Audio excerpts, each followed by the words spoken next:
Amém, queridos? Poder sentar. Abra sua Bíblia em Lucas, capítulo 8. Lucas, capítulo 8, eu quero trazer uma reflexão da palavra de Deus. Aí, Lucas, capítulo 8, a partir do versículo 4. A parábola do semeador na ótica do evangelista Lucas. Lucas, capítulo 8, versículo 4. Quem encontrou, diga amém.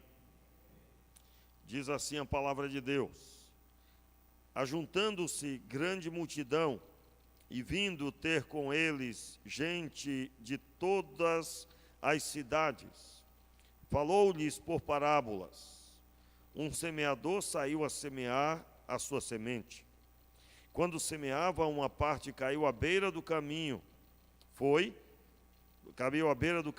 pisada, e as aves do céu a comeram. Outra caiu sobre a pedra e, nascida, secou-se, porque não tinha umidade.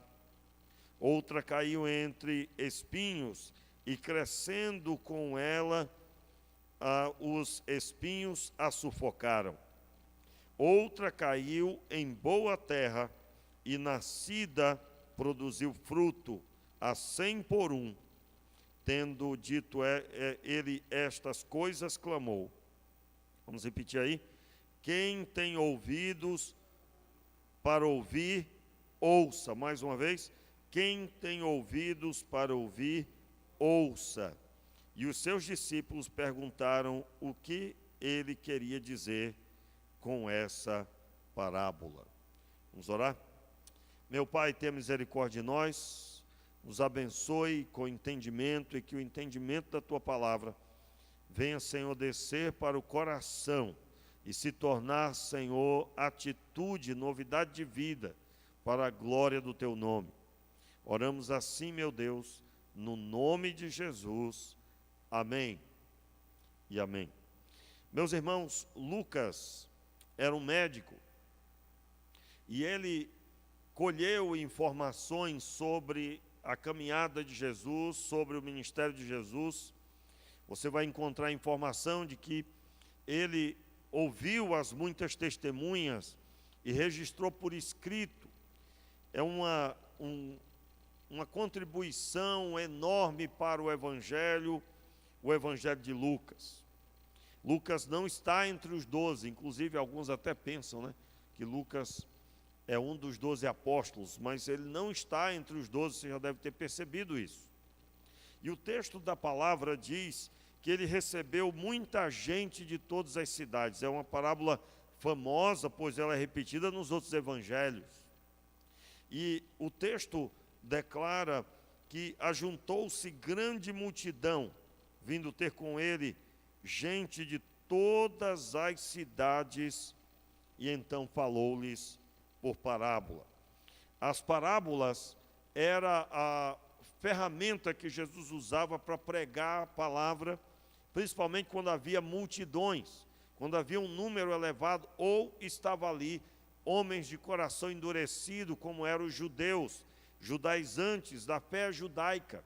O judaísmo é uma religião da época de Jesus que fomentava a leitura da lei e o cumprimento da lei. Então, a palavra de Deus nos mostra que ele aqui usa essa ferramenta mais uma vez. O que é uma parábola?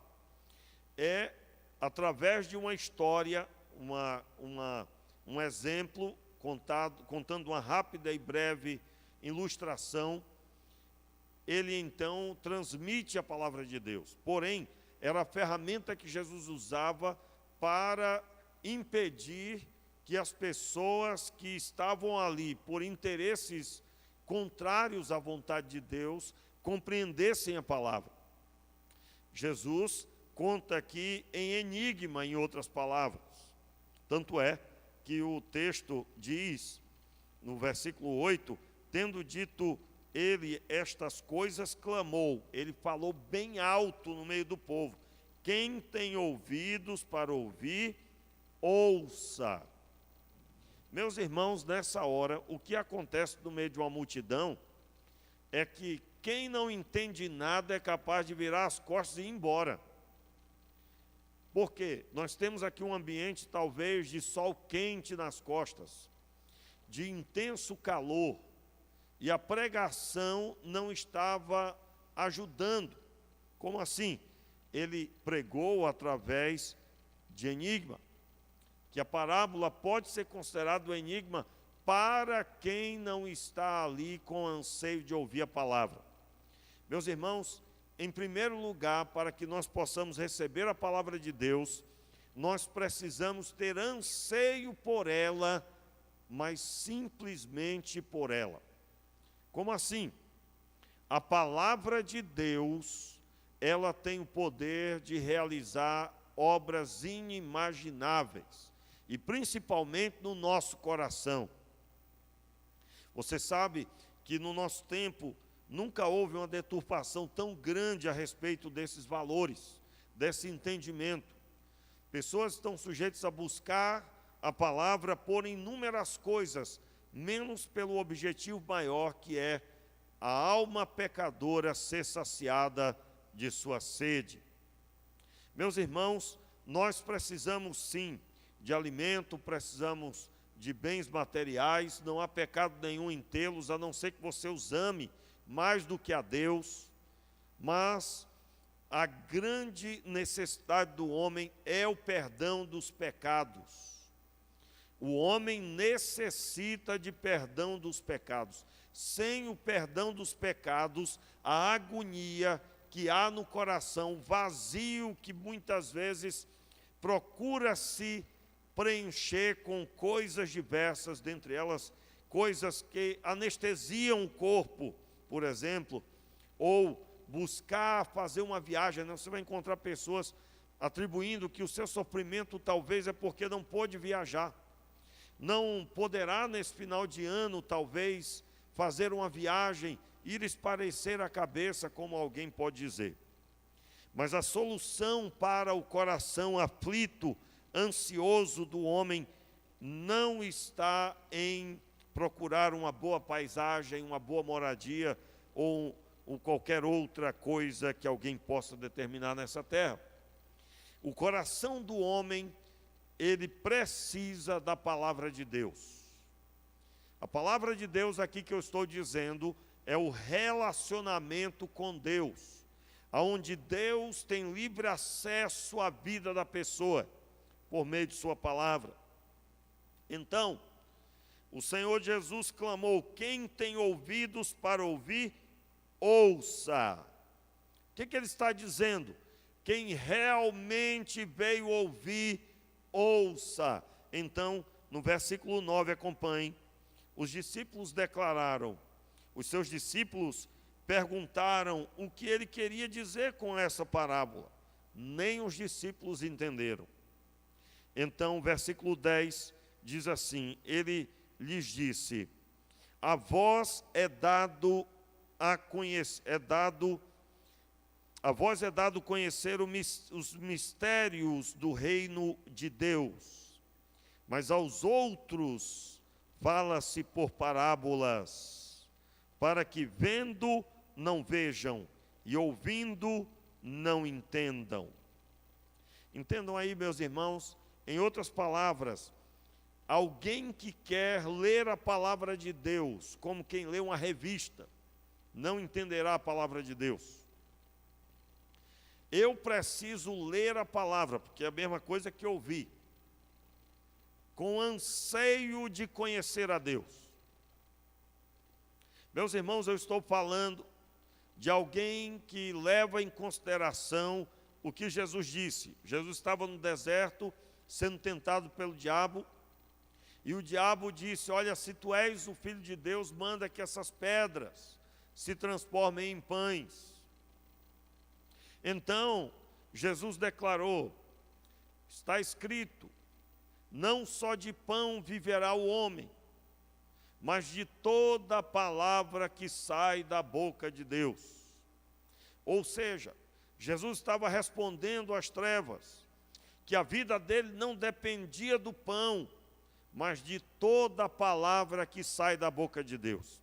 Você deve conhecer que aquela resposta de Jesus, ela diz respeito há uma queda no passado do povo de Israel no deserto. Eles murmuraram no deserto, pedindo a Deus que eles tivessem comida para comer. Olha, nós aqui perecemos de fome. Lá no Egito nós tínhamos pepinos, alhos, cebolas. Eu morro de rir toda vez que eu leio aquele texto, porque você imagina alguém caminhando com Deus no deserto, na frente deles durante o dia havia uma coluna, durante o dia uma coluna de fumaça, de uma nuvem, né, que se movia, e durante a noite uma coluna de fogo, que identificava o Senhor guiando seu povo. O povo poderia andar de dia e de noite, eles não paravam, a não ser que Deus ordenasse. Se Deus quisesse que eles andassem de noite, andariam. No entanto, eles achavam que Deus iria matá-los no deserto. Então, o texto diz que eles comparam que vida boa era quando eles estavam no Egito. Eles eram escravos e tinham pepinos, tinham cebolas e tinham alhos. Eu fico pensando assim, a pessoa dando uma mordida numa cebola e pegando de quebra, eu estou enjoado de cebola, eu quero um alho, né? E aí, degustando alhos, irmãos, já pensou? Né? Aí, para poder tirar o gosto, um pepino, né? Que coisa maravilhosa. Irmãos, em outras palavras, o texto revela a realidade do homem, que muitas vezes tem o Senhor perto dele, mas ele está ignorando do que é que se trata. O povo de Israel estava ignorando o que é que se tratava aquela caminhada. Eles estavam indo rumo a Canaã, rumo à sua própria terra, aonde poderiam plantar e ter filhos e fazer e plantar as raízes da sua geração. Mas eles não levavam em consideração isso. Então Jesus responde a Satanás: não só de pão viverá o homem, como que dizendo, não darei a minha vida em troca de pão, mas sim de toda palavra que sai da boca de Deus. Irmãos, nós temos aqui 66 livros e é muita palavra que saiu da boca de Deus. Mas quando eu digo muito, eu estou falando de muito material que nós temos que nos debruçar. Por isso que temos que ler a Bíblia todos os dias. Ainda que você hoje não conseguiu ler como você queria, mas você deve ter sempre a meta muito firme diante de você. Aliás, irmãos, eu fico muito preocupado porque muitas vezes eu estou aqui pregando e cito um texto em um lugar e eu corro para outro e vou no Antigo Testamento e passei por alguns versículos de alguns livros, e se você nunca leu essas passagens, talvez você não consiga compreender o que eu estou dizendo. Em outras palavras, eu posso ter hoje aqui uma pessoa que está semelhante aos discípulos, não entendendo o que está sendo pregado. No entanto, o pregador não pode deixar de pregar o que Deus tem colocado em seu coração. O que é que tem que mudar? O que tem que mudar é a sua conduta. Se você não conhece a Escritura, você vai decidir que você vai conhecer, e Deus já decidiu falar a você a sua palavra desde o momento que Ele gerou essa palavra. E ela está aí nas suas mãos. O fortalecimento para a sua vida, para você tomar as decisões corretas. Eu me lembro de um jovem que me perguntou a respeito de sabedoria, e depois de me contar algumas situações complicadas, eu disse a ele: leia por mês o texto de Provérbios. É um capítulo por dia, são 31 capítulos. Depois da primeira leitura, eu me lembro que ele me procurou dizendo: pastor, quantas coisas eu fazia errado. Eu lia os textos e eu percebia quantas coisas eu estava fazendo errado. Meus irmãos, se você deseja ter sabedoria, faça do texto de Provérbios o seu texto de todos os dias e leia até você se alinhar com o que está escrito. Uma das coisas que o texto de Provérbios vai detonar é a conduta do homem preguiçoso. Uma outra visão que Provérbios vai trazer muito forte é a necessidade de buscar sabedoria. São pelo menos 3 capítulos dando ênfase em buscar a sabedoria. O que é buscar a sabedoria? Buscar saber de. Se você sabe, então você poderá tomar decisões.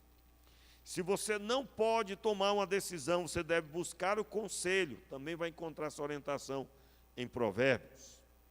Se você quiser saber como que você vai conseguir prosperar em todas as áreas, Provérbios vai orientar você. Porque eu não estou falando de prosperidade financeira, porque você vai encontrar pessoas que têm prosperidade financeira, mas não conseguem se alegrar com a prosperidade que Deus deu, porque não são prósperas na área emocional, não são prósperas nas amizades. Então, a palavra de Deus, e aí eu estou dando ênfase, que a necessidade de buscarmos a palavra de Deus é muito importante. Então, Jesus declara aqui que ele proferiu com parábolas para que aqueles que ouvissem, eles não vissem, e os que ouviram, não ouvissem. Meus irmãos, Deus não se revela para quem não deseja conhecê-lo genuinamente. Eu vou dizer para você uma das coisas, eu me lembro, né? Eu já contei essa história aqui, do rapaz que tinha pego dinheiro emprestado com algumas pessoas perigosas. Ele pegou dinheiro emprestado com a agiota, procurou o pastor, e o pastor disse: ô meu irmão, e o que vai ser agora? O pastor, ele disse: se eu não pagar, ele vai me matar, a data limite é tal dia. Aí o pastor disse: então vamos jejuar então, que Deus vai dar o escape. Aí vamos começar tal dia a jejuar. Aí ele parou, olhou e ficou bem em silêncio, e de repente: pastor, mas nesse dia não dá. Eu digo: mas não dá por quê? Porque nesse dia está marcado eu ir para a praia, e eu não posso voltar atrás, que eu vou para a praia com a minha família e com os meus amigos. Aí o pastor ficou meio bravo e disse: olha, meu irmão, que ele te encontre então, né? Porque eu vou estar jejuando nesse dia por você, e você comendo camarão na beira da praia, né? Ou seja, aquele rapaz, ele queria a bênção de Deus, mas ele queria do jeito dele, de preferência na beira da praia e comendo camarão, hein, irmãos? Não é? Já pensou? Se existe, com certeza, meu amado. A pessoa deseja conhecer a Deus, mas não deseja mudar nada do que faz, nada do que almeja. Então, o texto segue, agora vem a explicação para os discípulos. A vós é dado a conhecer o reino de Deus. Diga amém e eu recebo. A vós é dado a conhecer o reino de Deus, os mistérios do reino de Deus. Versículo 10, logo o começo das palavras de Jesus. Então, verso 11, ele vai explicar a parábola. E ele diz então: esta é a parábola, a semente é a palavra de Deus. Os que estão à beira do caminho são os que ouvem, pois vem o diabo, depois vem o diabo e tira-lhe do coração a palavra, para que não se salvem ao crer. Então a pessoa que recebeu a palavra, e na hora que ela recebe a palavra, logo ela é roubada por Satanás. Costumo dizer que aqui no culto, por exemplo, nós temos uma dinâmica. Você começa com oração, depois louvor, depois mais uma palavra, depois a palavra principal, um louvor no final, e aí você vai embora. Você vai para a sua casa. E isso pode acontecer hoje à noite, está repreendido em nome de Jesus, não vai acontecer, mas eu estou alertando você. Como assim? Quando terminar hoje à noite aqui, que você percebeu que é para você a palavra, mas você precisa agora ir buscar o Senhor. E ao sair, dependendo do que aconteça, você pode ser roubado espiritualmente. É quando um telefonema, uma informação ou uma agenda firmada que deveria ter sido modificada, então você pode ser roubado. Como assim agenda modificada? Eu me recordo, logo no começo, quando eu estava tendo minhas primeiras experiências, e eu firmei um propósito com Deus de buscar a Deus todos os dias, 10 ou 11 horas da noite, dependendo se fosse 11 horas, então eu aumentaria 1 hora no final. Mais ou menos 3 horas da manhã, eu encerrava a oração. Eu fazia isso no templo da igreja. E um dia, que era o dia de sábado, era o dia que os jovens saíam para o lanche. Meu irmão, aí não tinha hora, né? Não tinha hora. E eu me lembro que naquele dia, estritamente eu senti no coração, hoje não será 11 horas, hoje vai ser às 10. Meus irmãos, o culto acabou, fomos para aquele lanche, e eu me lembro que eu estava ali, conversava com um, conversava com outro.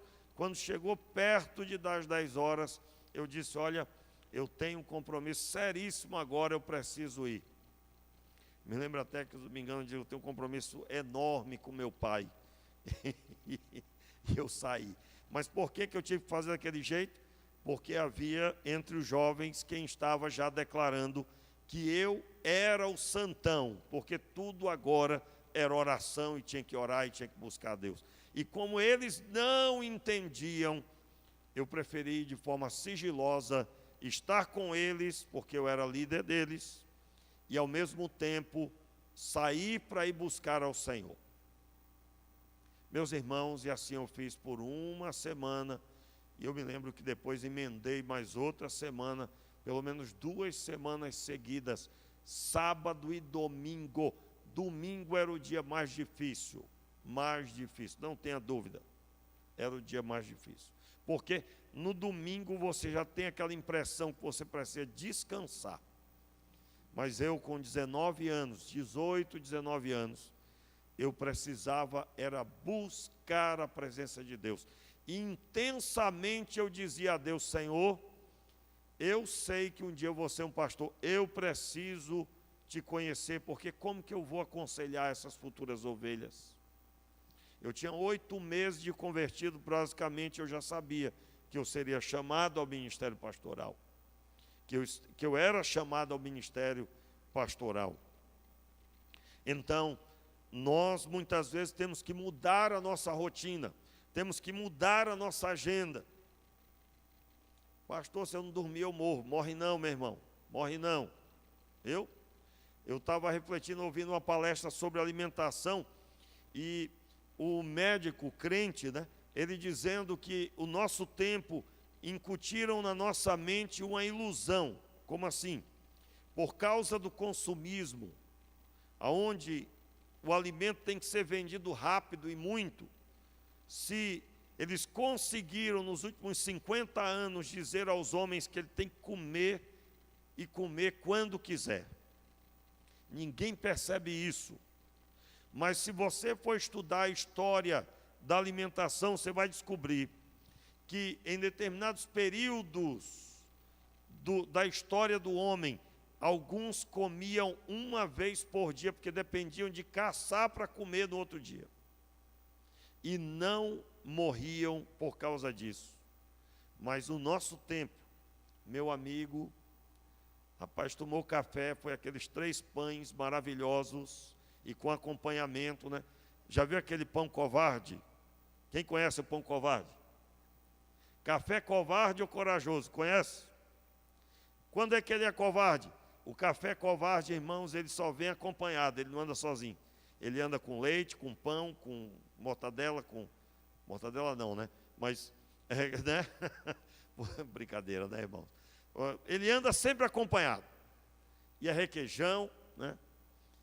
E diz que o café corajoso é quando ele é só o café preto, sozinho, sem açúcar.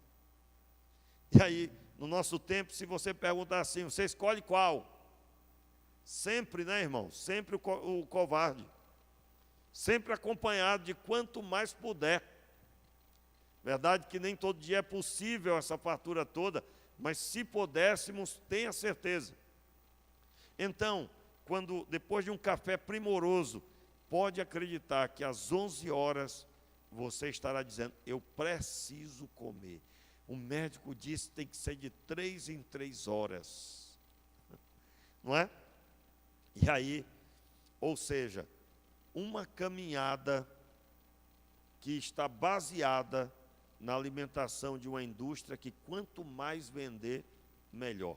O que eu quero dizer é que você já deve ter testado isso. Se você segurar ali, de repente a fome passa. Já notaram isso? Passa ou não passa? Pastor, não passa em mim não, dá dor de cabeça. Não é? Se você começar a pensar demais, é isso que vai acontecer. E começar a concentrar demais, é isso que vai acontecer. Então, o que fazer? Nós precisamos ter a coragem de mudar a rotina. Eu estou falando isso porque para alguns, jejuar e orar talvez seja um desafio, mas esse desafio precisa ser abraçado. Então, Jesus começa a explicar a primeira parábola, a primeira parte da parábola, e ele declara então que alguns são roubados e não conseguem crer na palavra. Por quê? Porque precisava desenvolver aquilo que ouviu. Eu vou ler de novo em casa, eu vou buscar de novo a leitura desse texto, eu vou me ajoelhar diante de Deus e pedir: Senhor, eu não estou entendendo, eu ouço a palavra e não entendo nada. Quantas vezes eu já orientei alguém a dizer isso para Deus?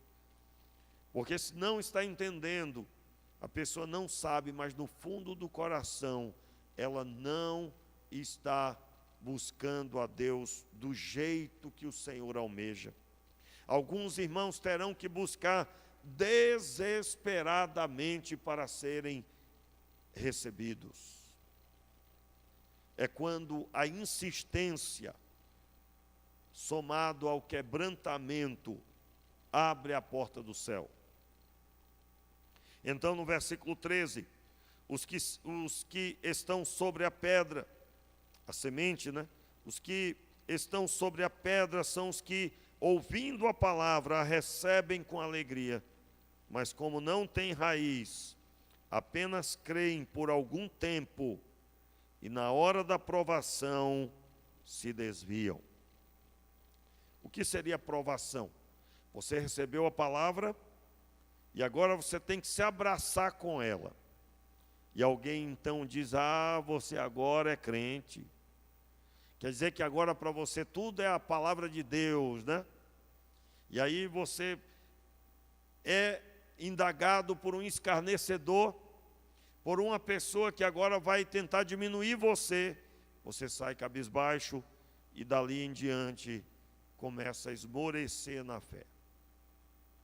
Meus irmãos, se nós agora abraçamos o Senhor, o mundo será contrário a nós. Nós seremos perseguidos, maltratados, não seremos compreendidos. Só entende o homem espiritual quem é espiritual. O próprio Paulo explica isso, que o espiritual por ninguém é discernido, por ninguém é entendido. Na visão de quem está lá fora, não se compreende carregar uma Bíblia e ir rotineiramente para uma igreja. Não é? Me lembro quando eu me converti, aqueles meus amigos jovens que eu estava acostumado a sair com eles e beber com eles, eles disseram: olha, você vai estragar a igreja, né? Para repetir o que eles disseram. Você vai estragar a igreja, certamente você está de olho em alguma coisa lá. Por quê? Porque eles não entendiam que havia alguma boa intenção genuinamente. O ser humano normalmente nivela por si mesmo as outras pessoas. Graças a Deus, depois eu tive o privilégio de ver aqueles que zombaram se convertendo e agora dizendo: agora eu sei que realmente é bom e extraordinário servir ao Senhor. E graças a Deus, a maioria deles entregou a vida a Deus e alguns são até pastores. Glória a Deus por isso. Muito bem. Versículo 14, diz a palavra: e o que caiu entre os espinhos são os que ouviram e com o passar dos dias são sufocados com as preocupações, riquezas e prazeres da vida e seus frutos não chegam a amadurecer. Ou seja, a parábola quando cita o que caiu entre os espinhos, versículo 7, outra caiu entre os espinhos, crescendo com ela, os espinhos a sufocaram. Você sabe que o mato cresce primeiro do que uma planta que dá fruto. Então é o que aconteceu aqui, os espinhos cresceram e sufocaram a planta. A semente que foi plantada, que é a palavra, foi sufocada. E quando a palavra de Deus é sufocada na vida de uma pessoa, quando ela olha para aquilo que ela poderia ter e ela perdeu. Quando ela olha para os prazeres da vida. Lembra, talvez você já deve ter ouvido alguém dizendo: não é hora ainda, eu estou aproveitando a minha vida. Olha, quando eu ficar velhinho, aí eu vou para a igreja. Não é? Como se a igreja fosse o final, lugar de final de vida, né? A pessoa gastou, aí agora ela vai para a igreja. Meus irmãos, a palavra do Senhor está nos dizendo que nós, quando estivermos com a palavra, nós seremos tentados a trocar a palavra pelos prazeres. O que é o prazer? É uma resposta agora para a minha necessidade. O que foi que o diabo ofereceu para Jesus no deserto? O prazer de ter o seu estômago saciado. Se tu és o Filho de Deus, manda que essas pedras se transformem em pães. Afinal de contas, o texto diz que Jesus jejuou 40 dias e teve fome. Então, o inimigo nos oferecerá, vai trazer uma tentação, e nós precisaremos saber o valor das coisas do Senhor, em especial a sua palavra. Então, se você percebe que você é fraco, que você tem dificuldade em abraçar a palavra, você deve rever os seus conceitos. Meus irmãos, é que nem uma pessoa que acabou de casar e teima em ter amigos do passado, amigos que não respeitam a família. Pastor, eu tenho um amigo de infância, ele não é crente, mas eu não consigo me ver sem esse meu amigo. Aí esse amigo já está no 3º casamento e indo para o 4º casamento. O que vai sair dali, irmãos? Qual o conselho que vai ter? Normalmente no curso de noivos eu oriento os casais, eu digo: olha, não abra a sua vida para ninguém, só procure conselho com pessoas que você vê que tem testemunho. Se você percebe que a pessoa ama a família que tem, e a pessoa é uma pessoa com testemunho, com vida no altar, que vive diante de Deus genuinamente, você deve buscar o auxílio, porque nós como irmãos precisamos auxiliar uns aos outros. Mas nunca, jamais buscar contar os seus problemas para alguém que não poderá te ajudar com conselhos adequados. Qual é o conselho adequado? A orientação da palavra de Deus. Meus amados, a palavra então diz que é necessário resistir aos prazeres e então trabalhar para que a palavra amadureça. Mas como isso pode acontecer se ela foi plantada em meio aos espinhos? Meus irmãos, o texto está dizendo claramente: tem que sair do ambiente que está. Entenda, a terra é o coração, a semente é a palavra, mas existem partes dessa terra que têm espinhos.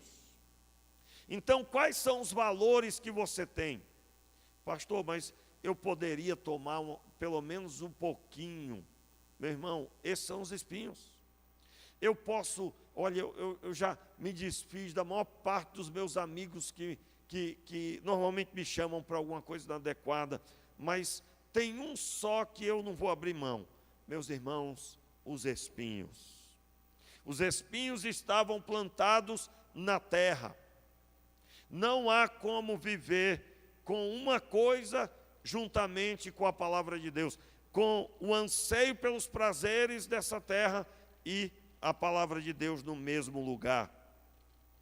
E por fim, versículo 15: aqui caiu em boa terra, são os que ouvindo a palavra, a retém.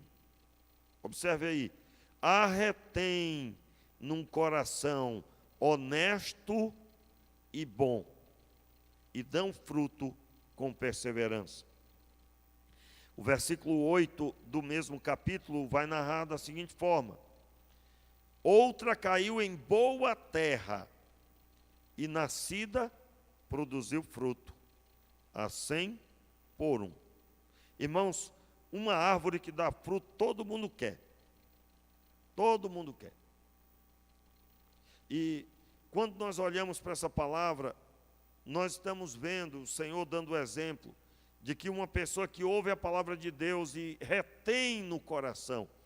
O que é chamado de boa terra?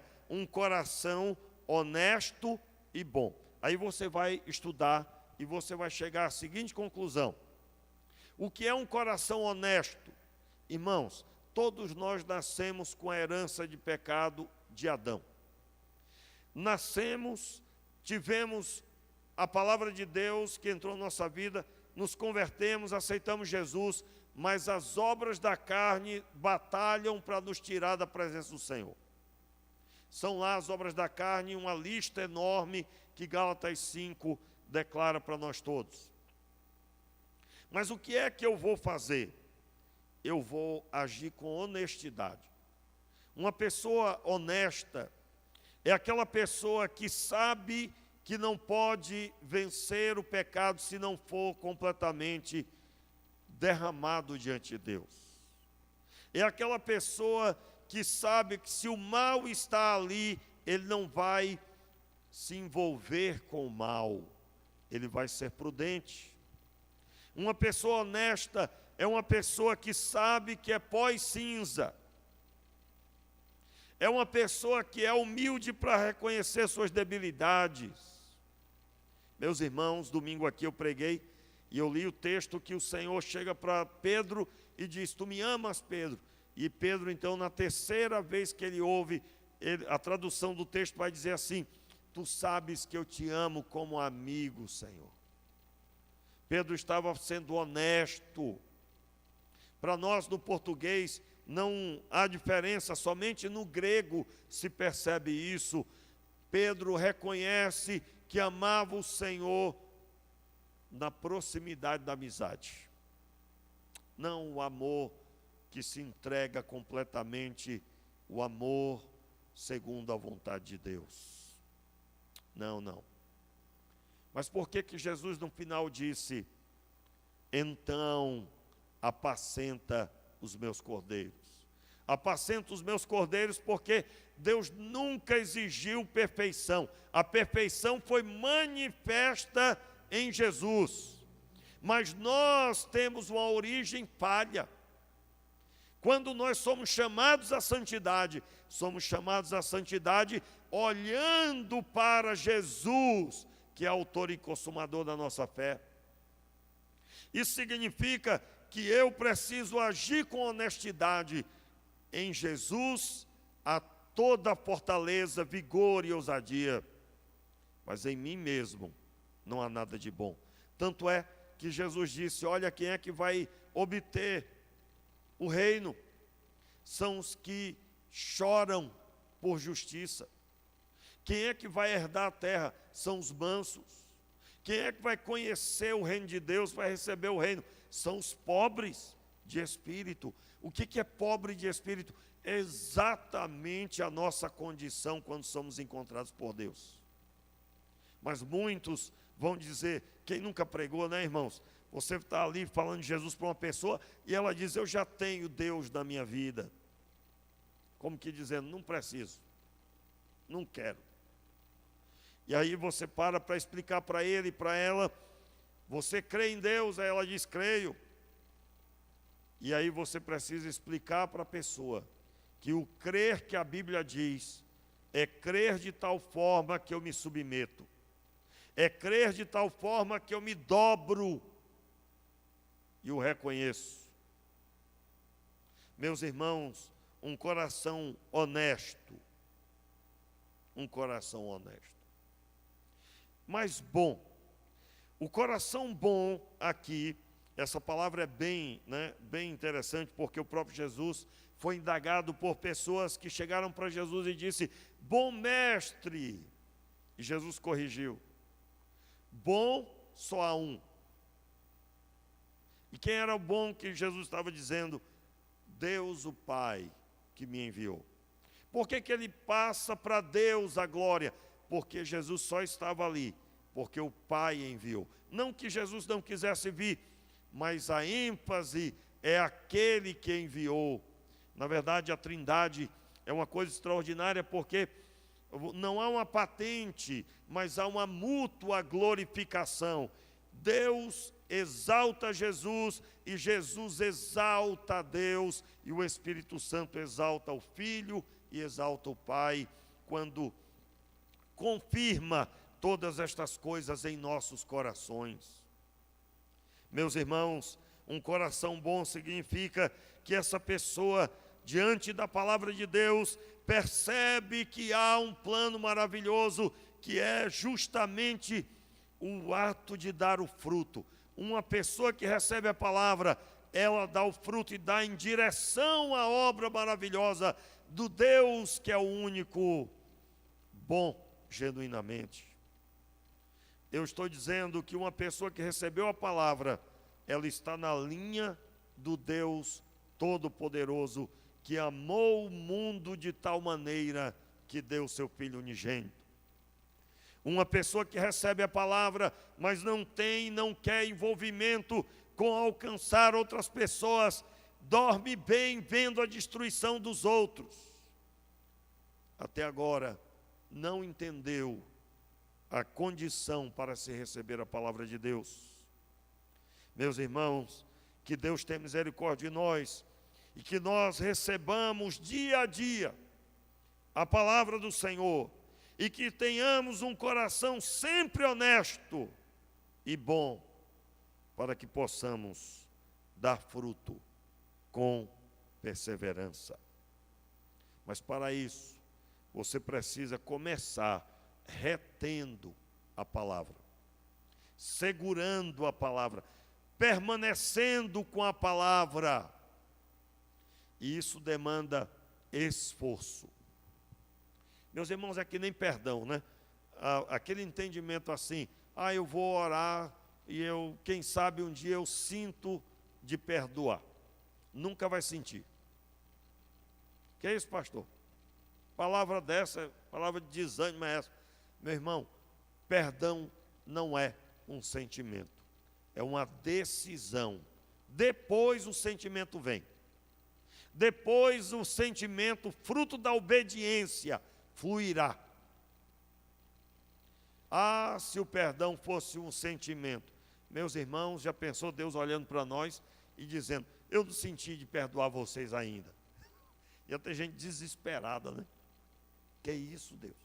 Me perdoe, Senhor. Eu vou ver no futuro, quem sabe, né? Irmãos, o perdão é uma decisão.